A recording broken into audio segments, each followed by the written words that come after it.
भांति आज हम चर्चा करेंगे कि हाउ टू अचीव गोल। हम अपने लक्ष्य को कैसे प्राप्त करें या हम लक्ष्य तक कैसे पहुँचें। तो सबसे पहले तो हमें अपने लक्ष्य को क्लियर करना चाहिए कि हमारा लक्ष्य क्या है। तो मान लीजिए जैसे कि आपका लक्ष्य है आपको 8 घंटा योग करना है, तो पहले आप अपना लक्ष्य निर्धारित करिए। फिर उसके बाद लक्ष्य की डेडलाइन भी होनी चाहिए। जैसे मुझे इस लक्ष्य को कब तक प्राप्त करना है। अगर हमारे पास लक्ष्य की निश्चित पहुंचने की डेट नहीं होगी तो हम अपने लक्ष्य तक पहुंचना बहुत मुश्किल हो जाएगा। इसलिए सबसे पहले लक्ष्य निर्धारित करें, उसके बाद लक्ष्य की डेडलाइन निश्चित करें और फिर देखें कि इस लक्ष्य में क्या क्या बाधा आ सकती हैं, कौन कौन सी बाधा आ सकती हैं और मेरी उन बाधाओं को पार करने की तैयारी क्या है और इस लक्ष्य में क्या क्या चीज़ मेरी मित्र होंगी और क्या क्या चीज़ मेरी दुश्मन हो सकती हैं जो मेरे लक्ष्य में बाधा उत्पन्न कर सकती हैं। तो पहले ही उनको निर्धारित कर लिया जाए और उनको मैं कैसे पार करूँगा, क्रॉस करूँगा, ये पहले से ही तैयारी कर ली जाए तो हाँ हमें वहाँ पर बीच में फिर दिक्कत नहीं आएगी। जैसे कि मान लीजिए आपको 8 घंटा योग करना है तो उसमें बीच में बाधा आ सकती है, किसी से टकराव हो सकता है, आपको क्रोध की परिस्थिति में क्रोध आ सकता है या व्यर्थ संकल्प भी आ सकते हैं, आलस्य अलबेलापन भी आ सकता है।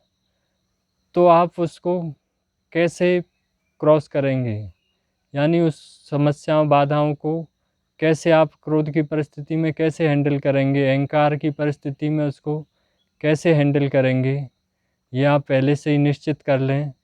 तो वहाँ पर फिर आपको बाधा में ज़्यादा समय नहीं देना पड़ेगा। और दूसरी बात, लक्ष्य के प्रति हमें एकव्रता होना चाहिए। सिर्फ हमें लक्ष्य ही दिखाई देना चाहिए, लक्ष्य के अलावा और कुछ भी दिखाई नहीं देना चाहिए। अगर और कुछ भी दिखाई दे रहा है तो मेरा उस लक्ष्य तक पहुंचना बहुत मुश्किल है। दूसरी बात, लक्ष्य के प्रति एकाग्रता होनी चाहिए, लक्ष्य के प्रति लगन होनी चाहिए और वो लक्ष्य हमें बीच बीच में याद भी रहना चाहिए। ऐसे नहीं एक बार लक्ष्य बना लिया, क्योंकि मनुष्य का स्वभाव होता है स्टार्टिंग बहुत अच्छी उमंग उत्साह में करता है लेकिन थोड़ा आगे चल कर के सब ढीला हो जाता है। तो वो ढीला न हो उसकी भी हमें तैयारी करनी है। उसके लिए हमें एक तो बीच बीच में लक्ष्य याद रहना चाहिए। उसके लिए हम जहाँ रहते हैं वहाँ पर अपने लक्ष्य को लिख कर के लगा सकते हैं। अपने कार्य क्षेत्र पर अपने कमरे में लक्ष्य को लिख दें डेडलाइन के साथ कि मैं ये लक्ष्य और ये मुझे प्राप्त, जिससे आपको बार बार स्मृति आती रहेगी। दूसरी बात, उस लक्ष्य से संबंधित उमंग उत्साह दिलाने वाली बातें या वो कोई रोल मॉडल जो हो जिसने वो लक्ष्य को पहले प्राप्त कर लिया है, वो भी आप बीच बीच में उनसे भी आप पढ़ सकते हैं और सीख सकते हैं। उनका फ़ोटो भी आप रख सकते हैं जिससे आपका उमंग उत्साह डाउन ना हो, क्योंकि उसने भी तो उस लक्ष्य को प्राप्त किया तो मैं भी कर सकता हूँ। उनको देख देख करके आप में भी उमंग उत्साह आता रहेगा। दूसरी बात, उस लक्ष्य से संबंधित जो मटेरियल है जो पढ़ाई का, वो भी आपको बीच बीच में पढ़ना ही है। और दूसरी बात, आपको अपने लक्ष्य के प्रति ये क्लियर होना चाहिए कि मैं ये लक्ष्य को क्यों प्राप्त करना चाहता हूँ, इस लक्ष्य से फ़ायदा क्या होने वाला है और मैं अगर इस लक्ष्य को प्राप्त नहीं कर पाया तो नुकसान क्या होने वाले हैं। तो लक्ष्य का फ़ायदा नुकसान ये भी आपकी बुद्धि में क्लियर होना चाहिए और थोड़े थोड़े समय के बाद उसको स्मृति में आपको लाते रहना चाहिए। और लक्ष्य से संबंधित जो बातें हैं वो भी थोड़े थोड़े समय बाद आप पढ़ते रहेंगे। तो जैसे पौधे में पानी देते हैं तो एक बार से ही काम नहीं चलता, हर दिन पानी देना पड़ता है। ऐसे ही आपको अपने लक्ष्य के लिए भी उमंग उत्साह को बनाए रखने के लिए वो लक्ष्य से संबंधित बातें पढ़नी हैं। जैसे मैंने बताया कि आपको 8 घंटे का लक्ष्य है आपका, तो उसमें आपको जैसे बाबा की याद से संबंधित जो बातें हैं, एक बाप दूसरा न कोई से संबंधित जो बातें हैं, लवलीन स्थिति से संबंधित जो बातें हैं, वो आप पढ़ेंगे तो आपका उमंग उत्साह बरकरार रहेगा। जैसे वो आप में चार्जिंग होती रहेगी। अगर आप ये बातें नहीं करेंगे तो लक्ष्य ढीला भी हो सकता है। और दूसरी बात, लक्ष्य में बाधा आएंगी, थोड़ा बहुत कहीं डाउन भी हो सकता है, लेकिन हिम्मत नहीं हारनी है। अगर आप हिम्मत नहीं हारेंगे तभी आप लक्ष्य को प्राप्त कर सकते हैं। और लक्ष्य को थोड़ा बहुत ऊपर नीचे हो जाए लेकिन छोड़ना नहीं है। दृढ़ता बहुत पक्की होनी चाहिए। दृढ़ता को नहीं छोड़ना है, हिम्मत को नहीं छोड़ना है। चाहे कुछ भी होता रहे, अपने अंदर से भी बाधाएं आती हैं, बाहर से भी बाधाएं आती हैं, लेकिन दोनों ही बाधाओं को हमें क्रॉस करना है, हिलना नहीं है। चाहे कुछ भी हो, उस लक्ष्य को पाकर ही रहना है। और बाकी जितने भी कार्य हैं वो लक्ष्य के बाद पोस्टपोन कर देते हैं। पहली प्राथमिकता, प्रायोरिटी हमारा लक्ष्य है, बाकी सब बातें बाद में। कोई भी कार्य के संकल्प आते हैं तो आप तुरंत उन्हें रिजेक्ट करें, ये कहते हुए कि ये मैं बाद में करूँगा, पहले मुझे लक्ष्य प्राप्त करना है, उसके बाद जो कुछ भी करना है। बस लक्ष्य ही दिखाई देना चाहिए, लक्ष्य के अलावा और कुछ दिखाई नहीं देना चाहिए, और कुछ पसंद नहीं आना चाहिए। तब हम अपने लक्ष्य को प्राप्त कर सकते हैं।